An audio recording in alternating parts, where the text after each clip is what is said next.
O tráfico de animais no Brasil é uma atividade profissional. Estaria na terceira posição de organização criminosa no mundo, atrás de tráfico de drogas e tráfico de pessoas. Um mercado clandestino que movimenta uma fortuna. A gente observa uma migração de criminosos de outras modalidades para o tráfico de animais silvestres. Um crime que pouco pune aqueles que o cometem. O Brasil é impune. É por isso que eu tenho vergonha de dizer que eu levo a passagem para mim. Na estrada, o flagrante do transporte ilegal de pássaros silvestres. Traficar animais não é. Não, e traficar animal é os pessoal mais direito que tem. Milhões de animais arrancados do ambiente em que nasceram. Para pegar um filhote de macaco prego, você tem que abater a mãe. Aranhas e cobras despachadas pelo correio. Porque é um crime de menor potencial ofensivo, né? A venda escrachada de animais silvestres pela internet. Comigo não tem gracinha, não. A firma trabalha com top. A crueldade no transporte e o alto índice de mortes. A gente tem uma estatística mundial de que a cada 10 animais tirados da natureza, 9 morrem até chegar nesse consumidor final. Animais condenados a viver para sempre em cativeiro. Quanto mais humanizado o animal, mais dificuldade nós temos de devolvê-lo à natureza. A inacreditável história da arara Dodó. Teve os 2 olhos queimados com cigarro, perdeu a visão, e está aqui hoje, não enxerga absolutamente nada. E o trabalho incansável de muitos na direção da liberdade. Ei!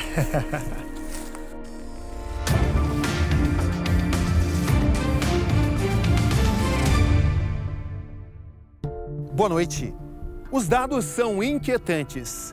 A cada ano, estima-se que 38 milhões de animais silvestres sejam capturados da natureza brasileira e vendidos ilegalmente pela internet ou em mercados e feiras clandestinas. Um comércio dominado pelo crime organizado, que movimenta 3 bilhões de reais só no Brasil. Na mira dos traficantes estão principalmente aves, répteis e peixes, muitos ameaçados de extinção.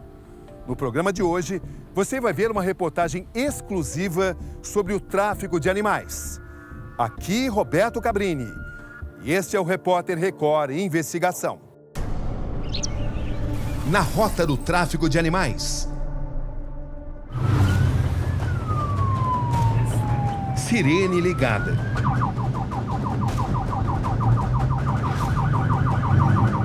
Carros em alta velocidade.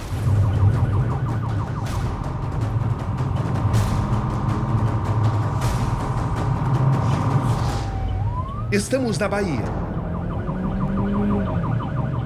Rodovia BR-116. Na altura da cidade de Cândido Sales, quase divisa com Minas Gerais.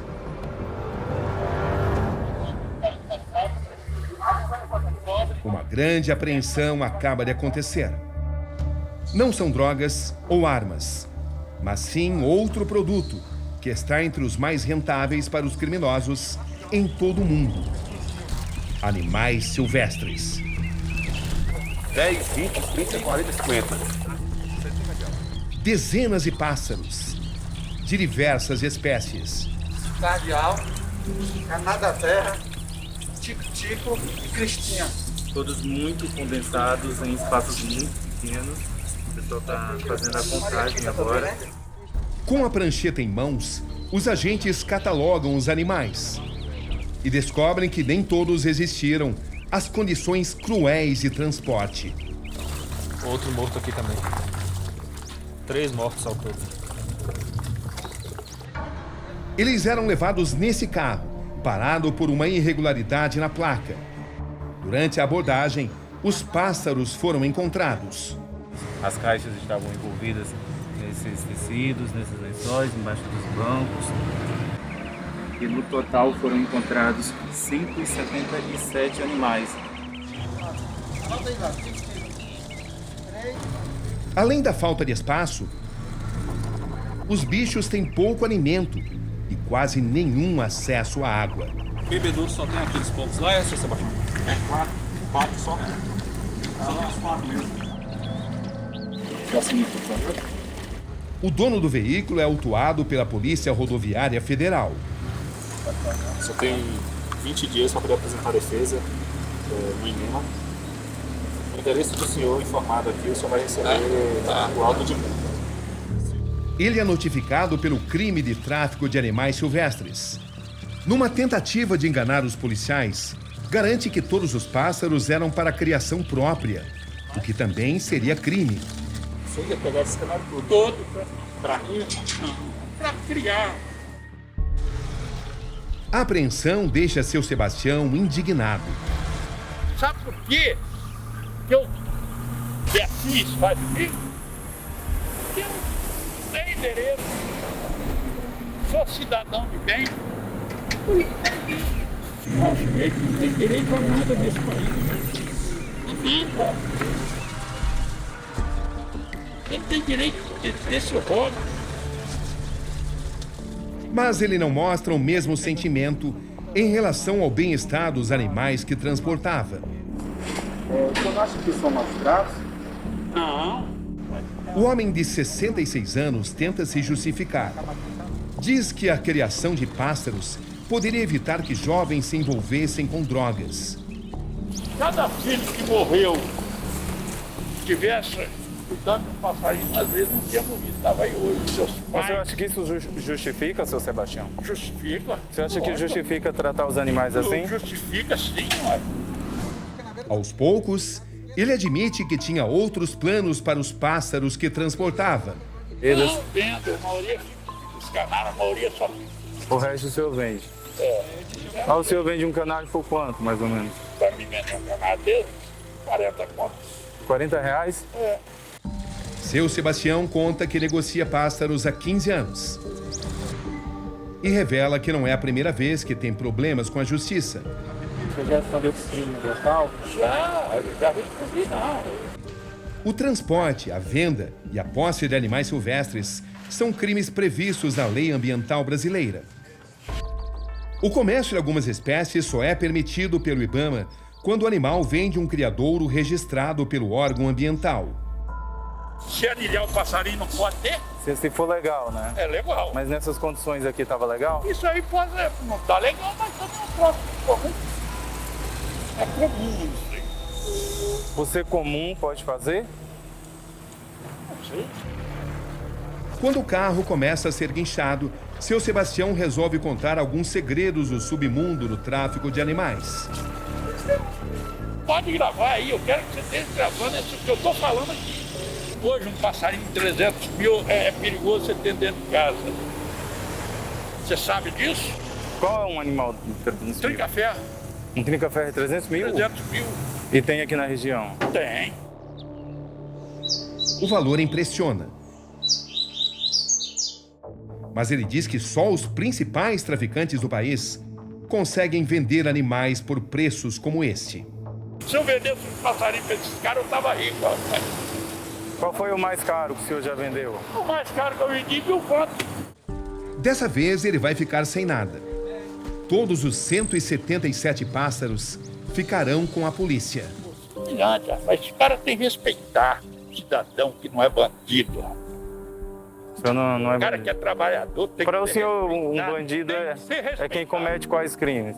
Bandido é Sim. aquele que te mata, é aquele que usa droga, aquele que leva a droga pro seu filho. Eles são bandidos. Traficar animais não é Não, bandido. e traficar animal é os pessoal mais direito que tem. Vou te falar só essa. São os melhores e são honestos.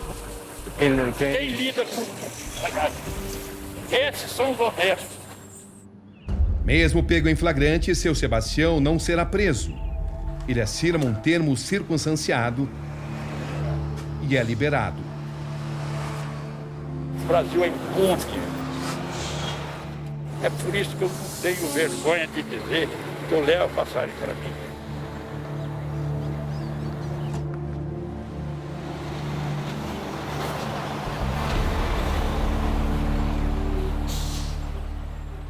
Situações como essas são comuns em apreensões de animais silvestres.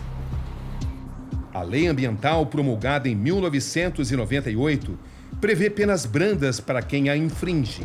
São infrações penais consideradas de menor potencial ofensivo. Então, os órgãos incumbidos da persecução penal têm uma dificuldade investigatória quando os atos de investigação são feitos de maneira singular. O tráfico de animais, segundo a ONU, é a terceira atividade criminosa mais rentável no mundo. Atrás apenas do tráfico de drogas e do tráfico de pessoas. É lucrativo para os delinquentes e é muito ruim para a sociedade, né? O grande crescimento da quantidade de apreensões chamou a atenção no último ano. Em 2019, foram encontrados quase 12.500 animais nas rodovias federais brasileiras. Em 2020, o número superou os 34 mil, aumento de mais de 170%. É a ponta do iceberg, né? É um pequeno retrato de tudo que potencialmente acontece com o tráfico de animais silvestres. A BR-116, que corta 10 estados e liga Fortaleza, no Ceará, a Jaguarão, no Rio Grande do Sul, é a rodovia com maior número de apreensões. 8.200 animais foram resgatados aqui nos últimos 3 anos. Metade deles no trecho que passa pelo estado da Bahia. Em sua grande maioria são aves. As aves, elas têm um valor no mercado ilegal elevado, a depender do tipo de ave, principalmente aquelas aves voltadas para rinhas de briga ou mesmo o canto. Boa parte dos animais é capturada por quem vive por aqui. A gente observa que uma única ave pode ter o valor agregado de um mês de trabalho, principalmente quando se trata do trabalho rural. Então, eventualmente, numa única ave, essa pessoa consegue fazer um valor que faça valer a pena esse risco. A situação difícil da população no interior do Brasil é usada pelos traficantes. Muitas vezes, sem ter o que comer, a alternativa de muitos moradores da região é retirar os animais da natureza.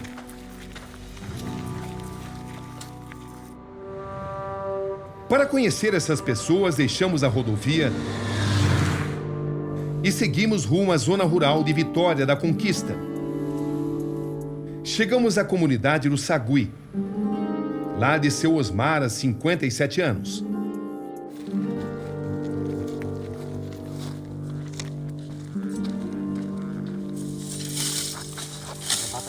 Em tempos de seca, ele e o primo cuidam da única plantação que ainda resiste. Agora, no período agora, o que mais que a gente sobrevive é do andu, que é um feijão que cresce uma vara. O pouco que nasce não ajuda muito. Se antes eles vendiam a colheita, agora usam o que tiram da terra apenas para se alimentar. Aqui agora tá ruim, porque por causa da pandemia, todo mundo tá parado, o serviço parou. Aí tá parado agora. Mas mesmo antes da chegada do novo coronavírus, a situação já era difícil. E seu Osmar não esconde que, para colocar comida na mesa, às vezes vendia pássaros no centro de Vitória da Conquista. Você pegava aqui, levava, vendia lá, mas era baratinho. O pessoal lá comprava, levava para São Paulo, levava para esses lugares, Rio de Janeiro. No meio da mata, ainda é possível encontrar as armadilhas usadas para pegar os animais. Isso aí era para pegar o quê? Pegar cadorna, lambu. Ele mostra como fazia para montar as arapucas. Aí você põe aqui. Aí, ó. Você arma aqui, ó. Aí você põe o milho aqui, ó. Aí o passo chega aqui, quando ele pisa aqui, ela cai, ó. Toda vez que cair, aí você tira o passo, aí você torna mais de novo, ó. Para fazer a mesma coisa. A prática era comum na região, mas isso mudou. Você pegar, prender numa gaiola, ficar não sei quantos anos bicho preso. Porque Deus é solto, na natureza. Se prender, deixar 10, 8 anos o bicho preso numa gaiola desse tamanho assim. Então hoje tem mais consciência. Só que outro fator foi ainda mais importante para que as capturas deixassem de acontecer. Os pássaros que antes tomavam conta da paisagem, agora são raros por aqui. Os pássaros tudo cantando. Você vê o barulho, todo tipo de pássaro cantando. Era a coisa mais bonita que tinha. Hoje, não é difícil você ver um pássaro cantar, você vê isso aí. A Caatinga ficou sem som. Ficou. Acabou tudo. Nos últimos 2 anos, a Bahia foi o segundo estado que mais apreendeu animais silvestres. Foram 6.518, 15% no total resgatado no Brasil. Hoje, muitos dos animais que deveriam estar na natureza estão em cativeiro. Alguns ainda bem perto do habitat natural. Por isso, a Polícia Rodoviária Federal entra em ação mais uma vez. Agora dentro da cidade.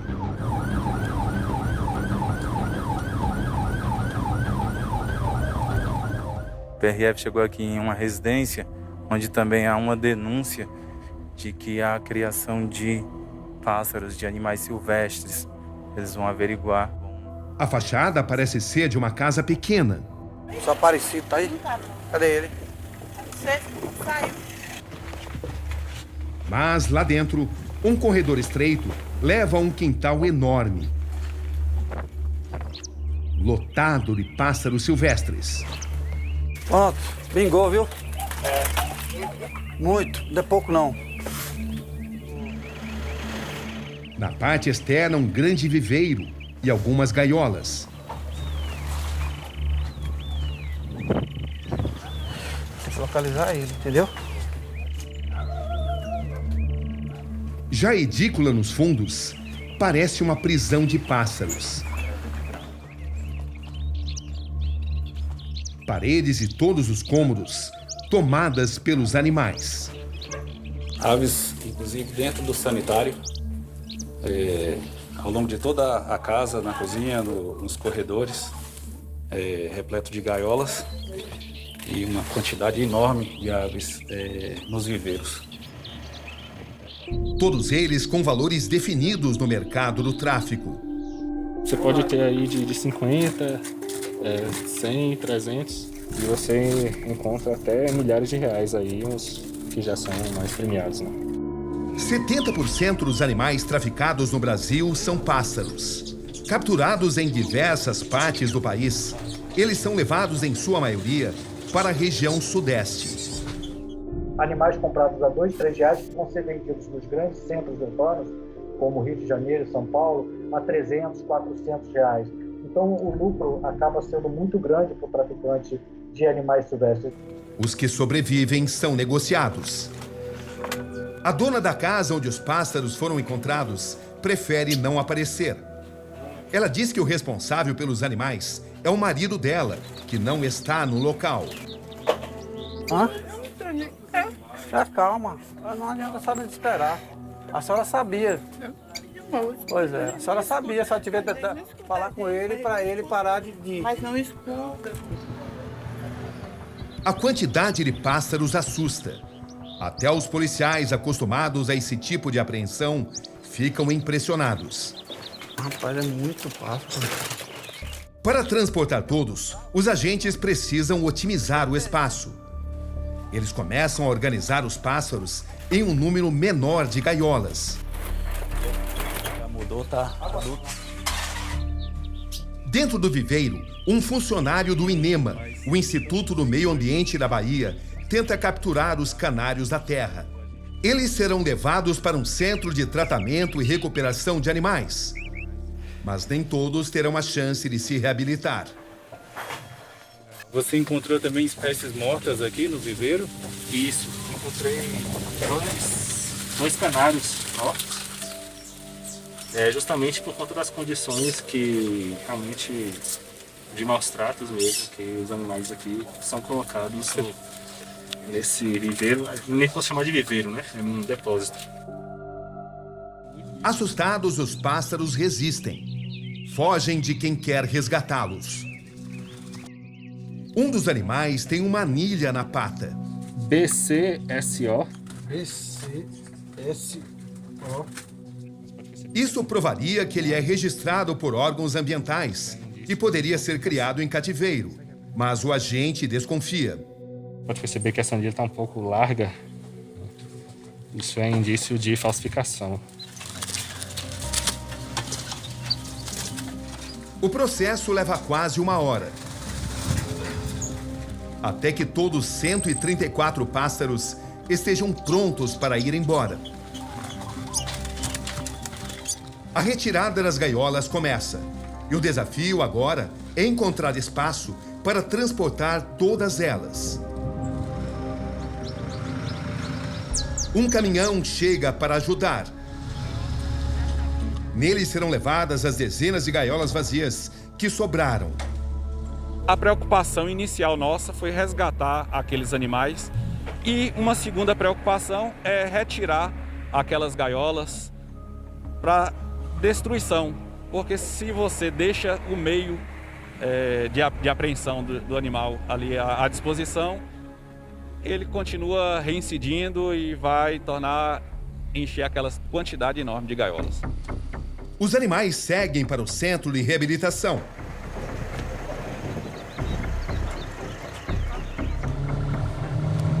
Mas os policiais não têm descanso. A Polícia Rodoviária Federal acabou de ter a informação de que o dono da residência onde foram encontrados os pássaros foi localizado. O nome dele é Aparecido Rodrigues, um homem simples de 64 anos. No posto da PRF, às margens da rodovia, ele alega que é apenas um criador de pássaros. Chegou aquela quantidade por causa dos filhotes que eu estava produzindo. Mas sempre eu só tive em torno de 20 gaiolas, mais ou menos. Nunca tive mais do que isso, não. Aparecido é motorista de uma empresa de ônibus, mas está afastado há 3 anos por causa de um acidente. Aqui eu não levanto até em cima, que é quebrado aqui. Em dificuldades financeiras, ele diz que aceitou uma parceria em troca de ajuda para comer. Um colega meu chamado Jailton, que ele simplesmente só levava os pássaros. Eu não vendia para ele, eu criava mais ele, aí ele me ajudava. Cesta básica, ele comprava ração para os bichos. Mais da metade dos pássaros apreendidos na casa de Aparecido eram canários da terra, muito visados na região. Segundo o motorista, o sócio dele era quem negociava os animais. Às vezes ele chegava, toma 50 aqui, eu vim de um canário lá, ó, toma 50. Era o que eu ganhava. Os que não eram vendidos passavam por um treinamento para ficarem mais agressivos. Se não prestasse para briga, soltava. Eles queriam os que brigavam. Aparecido diz que Jailton promovia rinhas muito frequentadas na região. Muita gente ia assistir. Ave Maria. Lá o pequeno era eu. Lá só tinha grande. O pequeno era eu. Mesmo proibidas, as rinhas de canários acontecem em várias partes do Brasil. Na internet é fácil encontrar vídeos que mostram as brigas dos animais. Os supostos criadores não fazem questão de se esconder e provocam os adversários.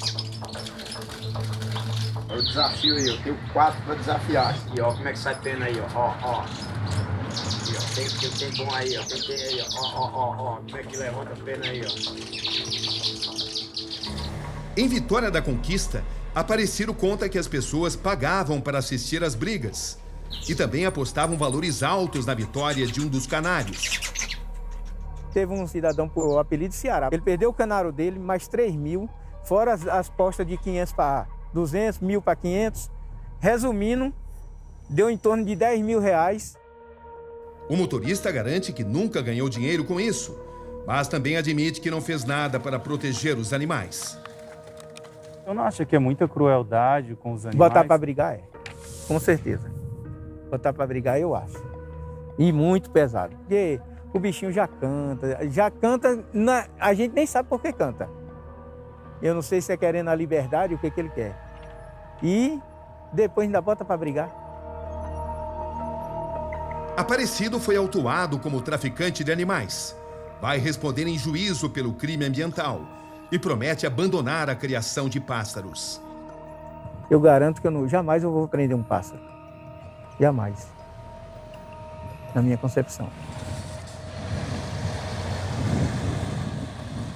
A gente vê a todo momento aí a Polícia Rodoviária fazendo abordagens na rodovia, muitas vezes também fiscalizações do IBAMA, do órgão estadual de meio ambiente aqui, apreender com determinadas pessoas 100, 200 pássaros presos em gaiolas. Então acho que isso não é aceitável. Na década passada, uma grande operação da PF prendeu no interior da Bahia aquele que era considerado o maior traficante de animais do estado. Nelson Simplício Figueiredo, o Nelson, foi acusado de ser o personagem principal de um grupo que capturava e negociava pássaros no Brasil e no exterior. Ele ficou 1 ano e meio na cadeia, mas até hoje não admite que era um criminoso.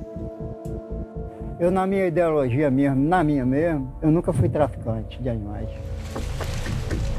Mesmo assim, não esconde que participava do esquema. Era simplesmente o cara que embalava os animais. Eu não tinha fama de nada, só viajava e ganhava o meu. Embalar os animais era colocá-los em caixas minúsculas para facilitar o transporte. E como que o senhor fazia para levar os animais? Como fazia assim, na época, era em caminhão-baú, você tá entendendo? Arrumava o caminhão na beirada de pista e levava. Nelson chegou a ser flagrado várias vezes nas estradas. Mas a lei ambiental sempre garantia que ele continuasse a cometer o mesmo crime. Então o senhor era sempre pego e liberado em seguida? Era liberado em seguida. Nunca fiquei preso, não. A liberdade o incentivou a continuar e a diversificar. Era macaco, era mico, era arara, era em geral. A condenação aconteceu em 2013, quando ele foi julgado por participar de uma organização criminosa. Um crime mais grave que fez o homem que prendia os animais também ser encarcerado. O senhor sentiu na pele o mesmo sentimento. Fazia com os animais? O mesmo sentimento. Mesmo. O senhor lembrava disso no presídio? Lembro a todo instante, a todo momento. Hoje ele se diz aposentado. Acredita que o tráfico de animais não seja mais um crime relevante no Brasil. Eu te digo para você com certeza absoluta. Se tivesse funcionando, eu estava dentro, era convidado de todo mundo, não sou, estou isolado. Não. Mas a sequência se contradiz. Não me envolvo mais não, já tive o convite, mas não me envolvo mais não. Com ou sem Nelson, o tráfico de animais continua e não para de crescer. A estimativa é que 38 milhões de animais sejam retirados da natureza todos os anos no Brasil. Nós não podemos afirmar que o Brasil é o país que mais tem tráfico de animais, mas com certeza estará sempre entre os primeiros, exatamente porque nós temos uma enorme diversidade de plantas e animais. Um crime cruel que atrai pelo lucro fácil e pela emoção. Eu tinha adrenalina mesmo de passar na vista de todo mundo e nunca ter acontecido nada. Quase 500 milhões de entregas é realizada pelos Correios por mês. No meio dessas encomendas, traficantes enviam aranhas, cobras e outras espécies. Nossa equipe investigou o despacho de 15 jiboias de Belém do Pará para São Paulo.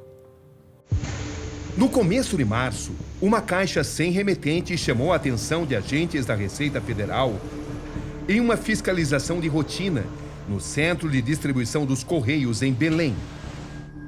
O conteúdo declarado era de chaveiros, mas o que havia eram 34 aranhas e outros aracnídeos, embalados individualmente em potes de plástico com papel umedecido no fundo e furos em cima para passagem de ar. A encomenda deveria ser entregue em São Paulo, e a suspeita é que seguiria de avião para a Europa. Você tem o tráfico para colecionadores particulares, você tem o tráfico para utilização na indústria de moda ou na cultura popular, na fabricação de supostos medicamentos. E você tem o tráfico para a pesquisa científica e legal, que é a chamada biopirataria, para servir como objeto de estudo sem a devida autorização do governo brasileiro. Olha só, cara, jiboia. Filha da mãe, olha. Jiboias, cara. Partiu de Belém a caixa com 15 jiboias apreendidas mês passado em uma agência dos Correios na zona norte de São Paulo. Uma adulta e 14 filhotes enrolados em meias de nylon. Olha a quantidade de jiboia. As cobras foram descobertas depois que 2 se soltaram das meias e tentaram sair da caixa. Da forma que foram acondicionadas, elas estavam praticamente compactadas dentro da caixa, né? Ainda com vida, né? Daquela forma, quer dizer, então configurando até os maus tratos no transporte, que é um sofrimento imenso para esses animais.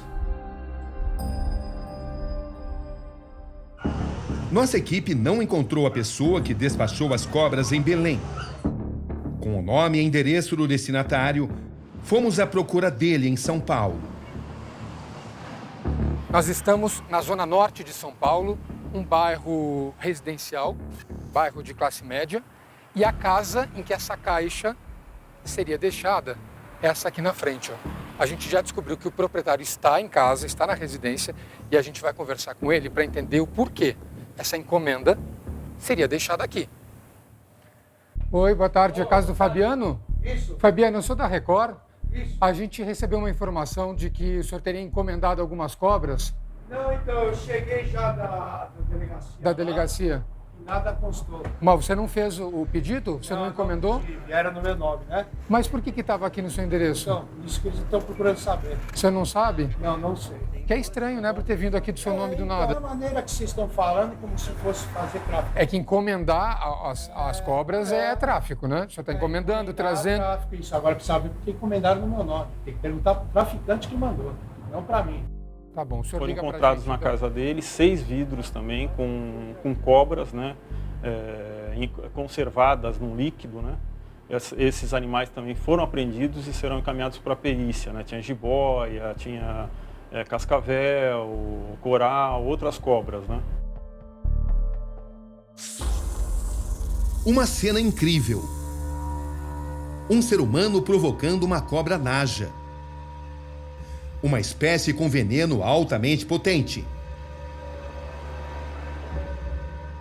O dono dela, o estudante de veterinária Pedro Henrique Krambeck, ficou conhecido ano passado por ter sido picado pela naja em casa, em Brasília. A cobra é originária da África e da Ásia. Por não fazer parte da fauna brasileira, só o Instituto Butantan, em São Paulo, tinha o soro antiofídico para a pesquisa. Foi o que tirou Pedro Henrique do coma e salvou a vida dele. A partir daí, a polícia descobriu o que considerou uma ampla rede de tráfico de animais, incluindo espécies exóticas. Pedro Henrique responde em liberdade pelos crimes de associação criminosa, venda e criação de animais sem licença, maus tratos contra animais e exercício ilegal da medicina veterinária.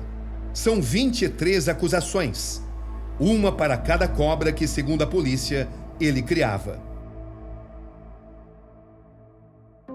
O repórter Record Investigação flagrou o comércio de animais em uma feira clandestina na zona leste de São Paulo, onde se vende ilegalmente desde cães e gatos até cobras e tartarugas. Nos finais de semana, comerciantes montam barracas nessa avenida na zona leste de São Paulo para vender animais ilegalmente. O comércio de cachorros e gatos é feito à vista de todos. Ao contrário do que acontece com os animais silvestres. Um cara lá que vem, né? Tá mandando áudio. Ele não fica assim, né? Tudo isso. Tartaruga, papagaio, isso aí. Encontramos um vendedor de tartarugas. Tartaruga tá quanto? 100. 100? E qual o tamanho dela? Eu pego em casa? Tá ali guardado, tá em casa mesmo. Se quiser eu pego lá. Ah, é da onde a tartaruguinha? Da Bahia, eu acho. Da Bahia.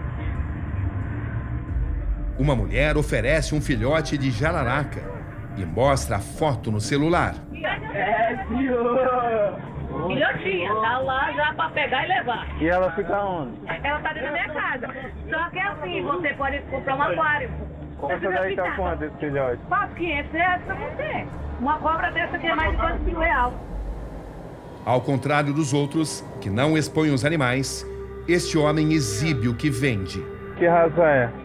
Jabuti. E é de onde? É daqui mesmo? Não, vem da Bahia. Tá quanto? 200, Adão. Elas vêm pequenininhas assim de lá mesmo ou nada? Tem um pouquinho maior. E é o senhor mesmo que traz?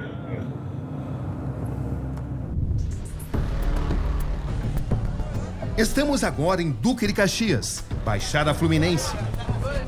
Naquela que é considerada a maior e mais antiga feira de animais silvestres.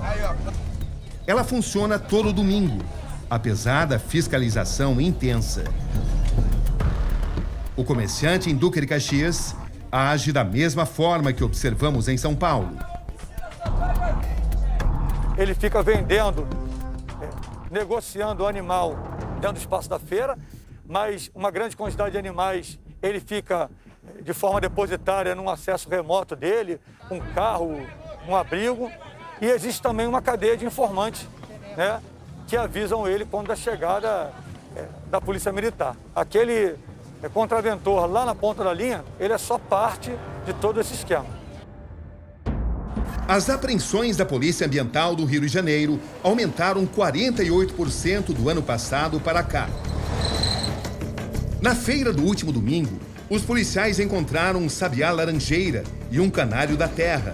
O homem que havia acabado de comprar o canário foi detido. O senhor sabia que ele é um animal que não pode ser vendido, comprado? Desconfiava, mas não tinha certeza que era mansinho. Aí o rapaz me disse que era de criação, criatório. O senhor... Me disse que era de criatório. O senhor pagou quanto no animal? 50. 50 reais? É. Eu não aconselho nem ninguém comprar mesmo. Mas o senhor comprou, né? Nesse tempo, achei que era de criação.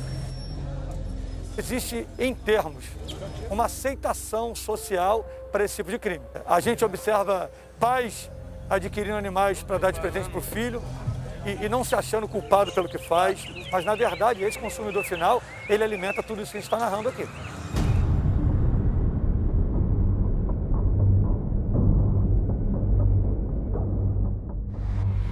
A vigilância permanente na BR-040, na altura de Duque de Caxias, onde o comércio de animais é intenso.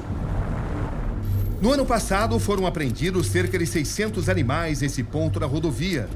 Mais de 100 pessoas foram presas, na entrada ou na saída da cidade. Geralmente, o perfil dessas pessoas são de mais idade. E essas pessoas parecem ser pessoas mais inofensivas possíveis. Nossa última ocorrência expressiva, nós constatamos que essa pessoa já tinha 20 passagens policiais e já estava transgredindo a lei ambiental há muito tempo. As redes sociais facilitaram e muito a vida dos traficantes, como o nosso produtor constatou. Aqui nessa rede social tem vários grupos em que há oferta de animais, principalmente pássaros, para venda. Também estão disponíveis para troca, trocam por objetos como televisão. Esse grupo aqui ele é bastante movimentado, mais de 10 mil pessoas do Brasil inteiro. Telefonamos para um dos anunciantes. Simulamos interesse pelo trinca-ferro, um passarinho altamente valorizado no mercado do tráfico. Tu ainda tem esse trinca-ferro aqui que tu tá vendendo por 700? Olha, eu já botei fora, mas tá pra chegar um outro aí. Quando é que tu vai ter esse daí? Daqui a pouquinho. E vem da onde esse teu? Geralmente a café vem de Minas, entendeu? O vendedor diz que é morador da comunidade de Santa Cruz, no Rio de Janeiro, e manda um vídeo de quem seria o fornecedor dele. O animal tá preso nessa gaiola com esse pano. Mansinho, na gaiola. Tem 3, tem esse aqui. Tem outro ali, entendeu? Em seguida, o vendedor direciona nosso produtor para o canal que ele mantém em uma rede social. Um traficante que faz propaganda virtual. Comigo não tem gracinha, não. A firma trabalha com toto. Aí eu peço 400, quer dar 300? É? Vai ficar 100. É 400.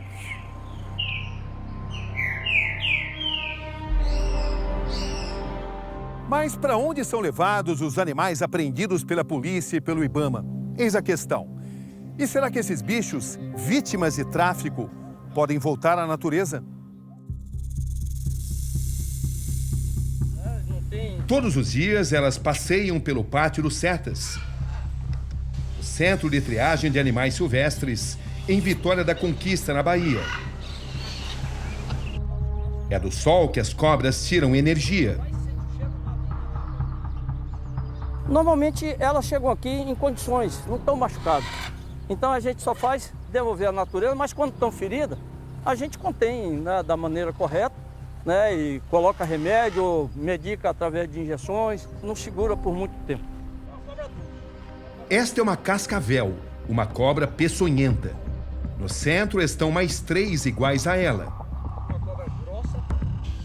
E ainda 3 jiboias, que matam não pelo veneno, mas porque apertam a presa. A maior parte delas foi resgatada de cativeiros. Foram vítimas de traficantes. Assim como o macaco prego.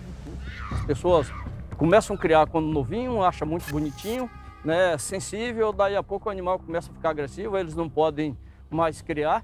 Ou então, pelas denúncias que existem, os órgãos ambientais vão lá e apreendem o animal e chega até aqui. No caso dele, ainda foi atacado aqui por um macaco que vive solto na reserva florestal vizinha.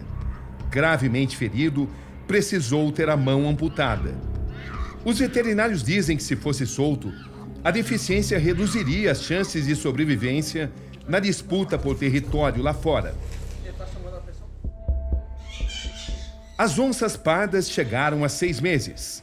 Um macho e uma fêmea, irmãos e órfãos. A mãe dessas duas oncinhas foi abatida numa região aqui próxima da Caatinga, né, por fazendeiros, porque estavam pegando os animais domésticos, e elas acabaram vindo para cá, filhotinho ainda, tomando mamadeira, e agora já estão desse porte. Hoje, com 9 meses, as 2 onças têm metade do tamanho de uma adulta, mas é improvável que voltem para a floresta. Primeiro que elas precisariam ter um treinamento com presa viva, né, para aprender a caçar. Né, e nós não temos condições de estar no centro de triagem e estar fazendo esse tipo de treinamento. Elas seriam facilmente caçadas como a mãe foi. Então, a destinação desses animais aqui deverá ser zoológico ou um parque zoobotânico. Entre as araras, as vermelhas são as mais cobiçadas pelo tráfico, por causa da plumagem e da raridade. É aquela coisa da lei de oferta e procura. Quanto mais se procura, mais o preço cresce, né? As araras canindé já estariam voando se estivessem em liberdade. Mas só agora estão aprendendo a bater as asas. Esses animais não foram treinados para o voo porque eles ficaram incapacitados de fazer longa distância. Se a gente devolver um animal à natureza sem essa capacitação, como é que ele vai buscar alimento distante numa época de seca, por exemplo? Então ele tem que ser treinado voo aqui para adquirir novamente essa capacidade de voo para a gente fazer a devolução.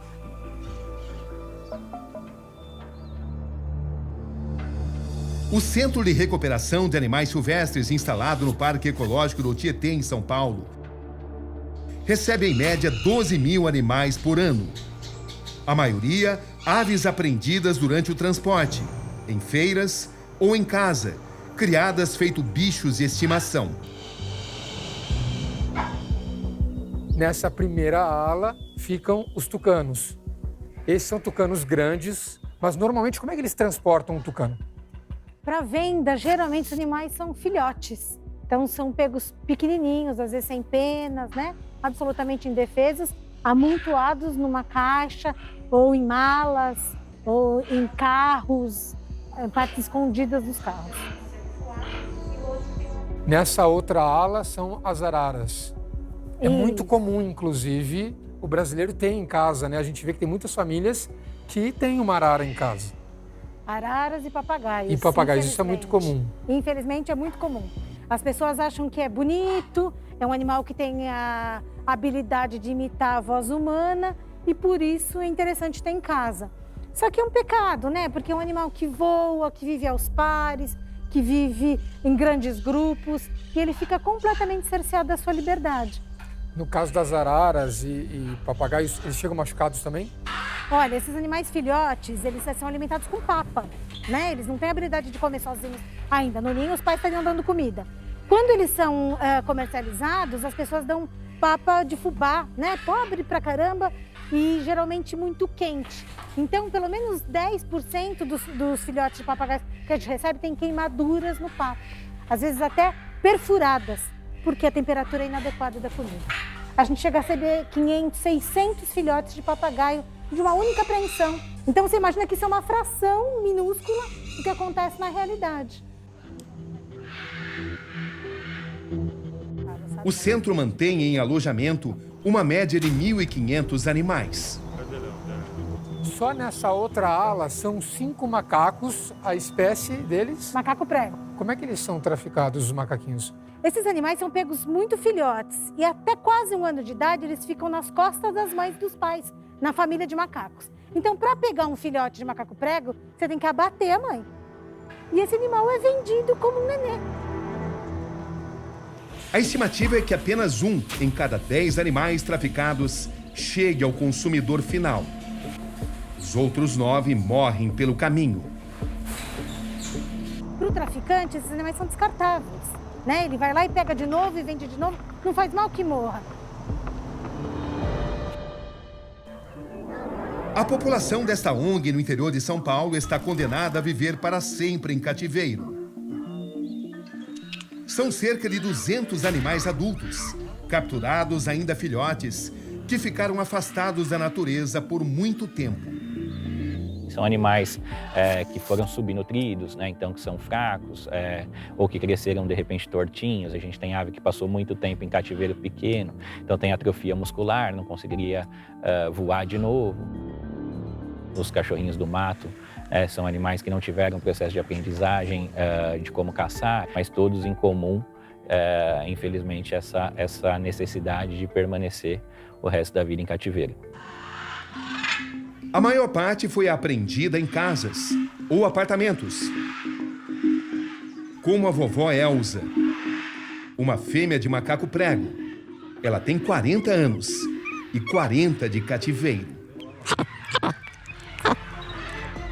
No próximo bloco do Repórter Record Investigação.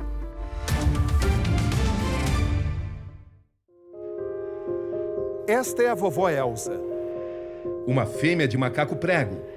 Ela tem 40 anos e 40 de cativeiro. Esse daqui é o recinto onde a macaquinha vovó Elza vive isolada, sozinha. O pessoal aqui do sítio chegou a colocá-la na convivência com outros macacos prego, mas não deu muito certo. Os outros acabaram batendo nela, ela ficou ferida e precisou vir para o isolamento. Agora que seria um momento dela ter uma vida digna, de voltar para um grupo, né, de reaprender a ser, né, macaco. Então hoje, além de tudo que o tráfico já tirou dela também, né, ainda tirou a possibilidade de ela conseguir viver em grupo, que é uma característica da espécie. Vem cá, vovó. Vem, vovó.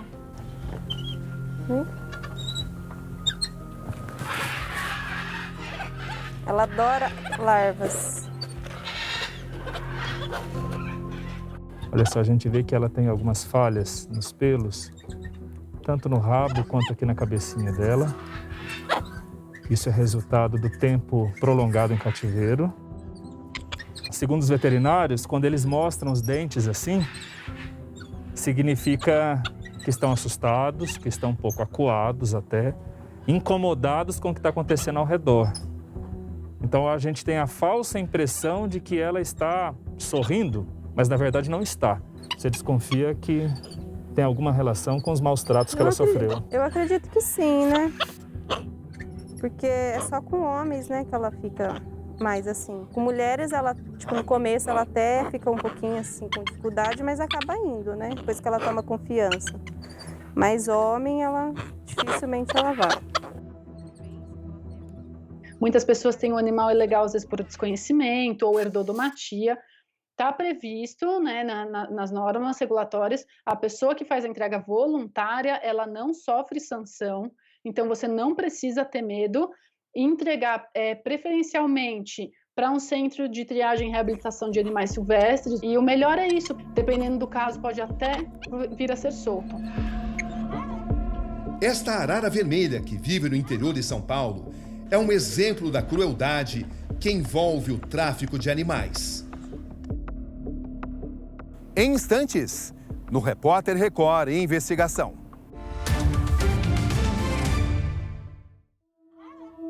Esta arara vermelha que vive no interior de São Paulo é um exemplo da crueldade que envolve o tráfico de animais. Ela se chama Dodó e sofreu uma brutalidade extrema.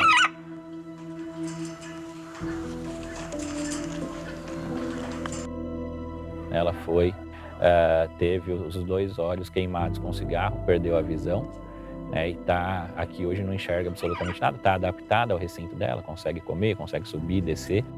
Posso chegar pertinho dela, que ela percebe que eu estou aqui, mas ela não me enxerga, não percebe nada, mas sente a presença. Viu? Todo canto do recinto tem puleiros que partem do chão para a tela, né? Porque ela tende a ir procurando um local de apoio. Então ela acha esses puleiros e através dos puleiros ela sobe. A mesma coisa a alimentação. A alimentação ela é sempre fornecida no mesmo local. Por que os traficantes fazem isso? Araras são animais que acabam, em alguns momentos, principalmente na época reprodutiva, ficando mais agressivas, né?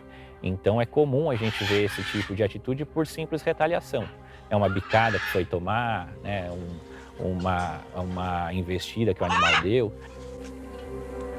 A sociedade ela olha para o tráfico de animais silvestres apenas com uma condição, com um olhar de pena, de piedade, de dó. Então, essa visão no Brasil ela precisa começar a mudar e não é somente um crime contra o indivíduo, o crime de sofrimento, de maus tratos, é um crime contra a humanidade pela perda, pela agressão ao planeta que se dá. Quem abriga animais assim tenta devolver a eles o mínimo de dignidade, espaços amplos, alimentação cuidadosa e o carinho que faltou lá fora. É isso que as pessoas que compram esses animais é que tem que compreender. Se ela gosta de um bicho, ela tem que gostar dele no ambiente dele, no lugar dele, não na mão dela. Na mão dele ele está sofrendo. Ele não tem nada do que ele precisa, não vai comer exatamente o que ele gosta, não vai viver nas condições que ele precisa, não vai ter um parceiro para reprodução. Então, gostar de um bicho é respeitar a individualidade e a biologia dele, lá no lugar onde ele vive.